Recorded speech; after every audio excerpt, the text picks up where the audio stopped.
Selamat menunaikan ibadah puasa Ramadan 1447 Hijriah 2026 Masehi.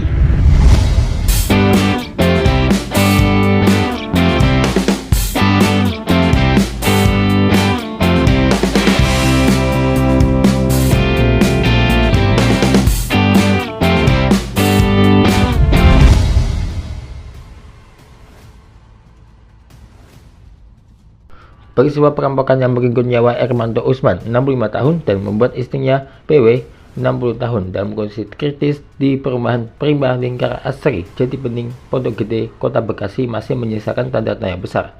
Hingga kini kepolisian terus berupaya mengurai benang kusut kejadian yang berlangsung saat waktu sahur Senin 2 Maret 2026 dini hari itu.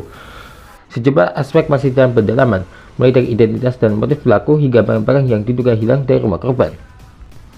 Namun, beberapa waktu kemudian, Polda Metro Jaya menangkap terduga pelaku pembunuhan aktivis buruh yang juga pensiunan Jakarta International Container Terminal, Ermanto Usman, di Cilincing, Jakarta Utara. Pelaku pembunuhan dan penganiayaan tersebut bernama Sudirman alias Suda. Namun motifnya masih gelap.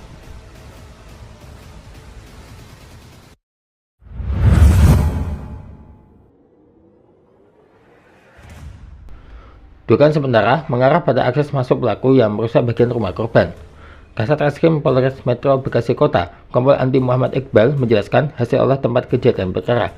Untuk tersangka kami cek tadi dari olah TKP masuknya lewat jendela, jadi jendela dirusak yang di pojok sana. Ujar Andi di lokasi Senin. Bekas jejak kaki yang ditemukan di pagar depan rumah yang berbatasan langsung dengan lahan kosong semakin menguatkan dugaan tersebut. Polisi menduga pelaku memanfaatkan area kosong di depan rumah untuk memanjat pagar sebelum masuk ke dalam. Untuk menelusuri pelarian pelaku, tim juga melibatkan unit K9 dari Direktorat Polisi Satwa. Anjing pelacak dikerahkan menyisir area sekitar hingga mencapai Jalan Raya Kalimalang, berjarak sekitar 20-30 meter dari lokasi kejadian. Di titik tertentu, anjing pelacak sempat berhenti cukup lama di sebuah bangunan bekas tempat pencucian motor yang kini difungsikan sebagai lokasi penampungan rongsokan. Selama kurang lebih 15 menit, area itu menjadi fokus penyisiran. Petugas kemudian memeriksa 3 pegawai yang berada di lokasi tersebut. Namun proses pemeriksaan tidak menunjukkan reaksi signifikan yang mengarah pada penemuan barang bukti. Hingga saat ini, jejak yang mengarah ke Kalimalang belum memiliki kepastian apakah pelaku benar melarikan diri melalui jalur tersebut atau menggunakan rute lain. Polisi masih terus mengembangkan penyelidikan untuk memastikan alur kejadian secara utuh. Jumlah pelaku belum pasti, motif didalami. Selain itu, polisi juga belum memastikan beberapa orang yang terlibat. Belum pastinya jumlah pelaku membuat penyidik masih mendalami kemungkinan adanya peran lebih dari 1 orang dalam peristiwa tersebut. Adapun motif kejadian belum disimpulkan. Dugaan sementara masih mengarah pada perampokan. Sejumlah barang dilaporkan hilang, yakni gelang emas dan 2 kunci mobil. Namun keterangan milik korban dilaporkan masih berada di rumah. Fakta ini masih didalami penyidik untuk mengetahui apakah tujuan pelaku murni mengambil barang berharga atau ada motif lain.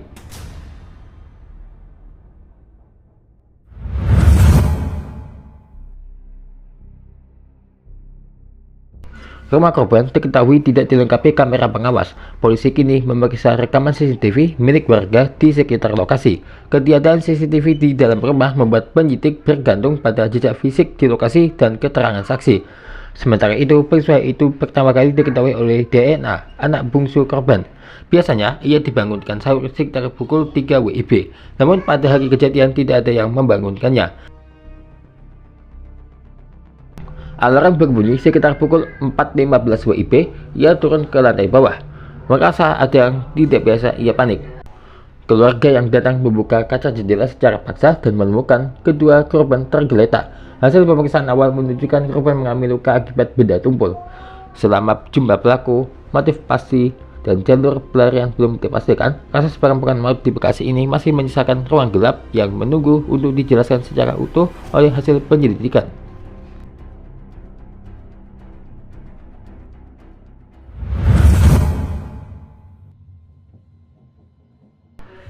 Ermanto merupakan mantan anggota Serikat Pekerja Perusahaan Peti Kemas PT Jakarta International Container Terminal. Dia juga tercatat sebagai Ketua Paguyuban Pensiunan JICT. Pada Desember 2025, Ermanto pernah diundang ke salah satu siniar atau podcast untuk membicarakan terkait dugaan penyimpangan perpanjangan kontrak JICT dengan perusahaan Hong Kong Hutchinson Port Holding. Perpanjangan kontrak ini dilakukan oleh PT Pelindo II selaku operator pelabuhan. Adapun kasus ini telah bergulir sejak tahun 2015 lalu, yang berawal dari penggeledahan yang dilakukan Barreskrim Polri. Bahkan ketika itu DPR sampai membuat panitia khusus yang diketahui oleh politikus PDIP Ricky Diah Pitaloka. Kembali lagi ke pernyataan Ermanto, dia menyebut terbentuknya pansus dalam kasus ini buntut dari protes pihaknya, yaitu Serikat JICT. Ermanto mengungkapkan pasca pembentukan pansus, DPR memerintahkan Badan Pemeriksa Keuangan untuk melakukan audit investigasi. Lalu sambungnya, pada tahun 2018 BPK merilis hasil auditnya dan menyatakan negara rugi triliunan rupiah. Ermanto mengatakan pansus DPR pun mengeluarkan 7 rekomendasi melalui hak angket pasca adanya hasil audit investigasi tersebut, yakni pembatalan kontrak antara JICT dan HPH.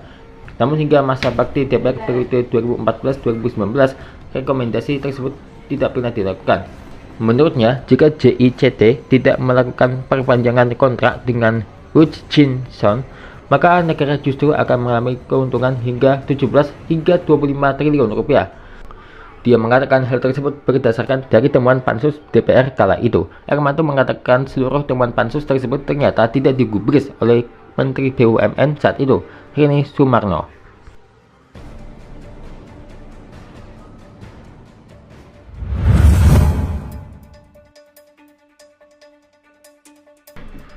Anggota DPR RI dari Komisi IX Ricky Diah Pitaloka angkat suara terkait kasus kematian misterius seorang pria bernama Ermanto Usman di Bekasi. Ricky mendatangi langsung keluarga korban untuk menyampaikan belasungkawa sekaligus meminta agar kasus tersebut diusut secara serius oleh aparat penegak hukum. Dalam pernyataannya, Ricky menegaskan bahwa sejumlah indikasi kuat menunjukkan peristiwa tersebut bukan sekedar pencurian atau perampokan seperti yang sempat beredar. Menurutnya, fakta di lapangan menunjukkan tidak ada barang berharga yang hilang dari rumah korban.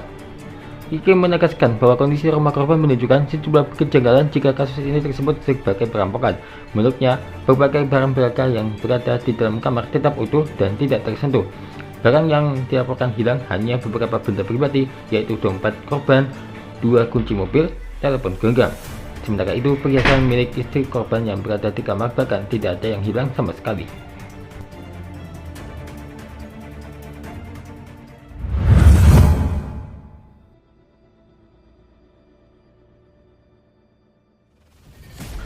Jatan Ras Polda Metro Jaya menangkap pelaku pembunuhan Ermanto Usman di rumahnya di Jatibening, Kota Bekasi, Jawa Barat.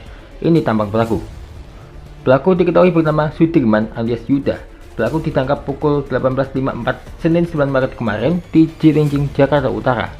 Pelaku pembunuhan dan penganiayaan terhadap suami istri pada TKP Jatibening, Pondok Gede, Bekasi Kota atas nama Sudirman alias Yuda telah berhasil kami amankan, ujar Direskrimum Polda Metro Jaya Kombes Imam Imanuddin kepada wartawan Senin 10 Maret. Ermanto Usman, 65 tahun, tewas dibunuh pada Senin 2 Maret lalu. Ermanto merupakan pensiunan karyawan Jakarta International Container Terminal yang memiliki rekam jejak panjang sebagai aktivis pekerja pelabuhan. Ermanto tewas setelah mengalami sejumlah luka. Dalam hari yang sama itu, istri Ermanto, PM, juga terluka dan dilaporkan masih dalam kondisi kritis di rumah sakit.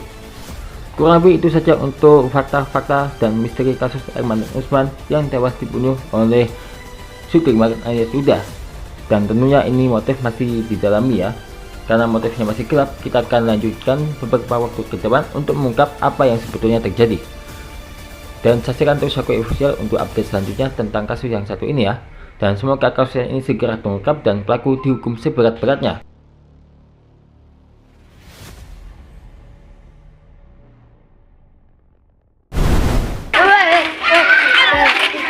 Subscribe, komen, dan share. Ya, like, komen, share. Yang assalamualaikum warahmatullahi wabarakatuh. Dan channel. Terima kasih ya telah menonton. Saksikan terus Showki Official setiap harinya ya.